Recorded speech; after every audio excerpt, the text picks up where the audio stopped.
I think the police department, sheriff's department should reflect what the community looks like. There's more black, brown, yellow people here that reside in Kenosha now than in years past. People that have come from across the border, the state line in Illinois, Hispanic people. There was a time people of color here were called invisible, but we're not invisible anymore. But many of my folks, which is about as dark as I am or darker, were racial profiled, because either our immigration status or whatever that might be. We know that probably the police is not involved with immigration. That's always a question. When Hispanics are arrested, do they send or they deported? These are some of the questions that we ask ourselves.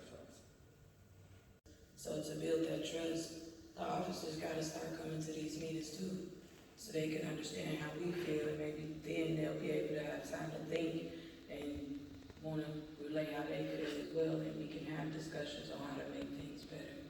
But if they're not in these meetings, it's kind of, you guys can go back and relay the message all you want to, but they have to physically hear what we're saying and actually comprehend what we're saying. They can hear us all day long, but are they really listening and comprehending what we're saying as a people that actually live out in these communities on a daily basis? My deepest wish from myself and all of the members of Bradford Community Church, Unitarian Universalist, we wish you strength in your roles, and we hope that you are able to stand strong against the people that don't believe in bias, and the people who don't see color, and the people who don't want to take on this work.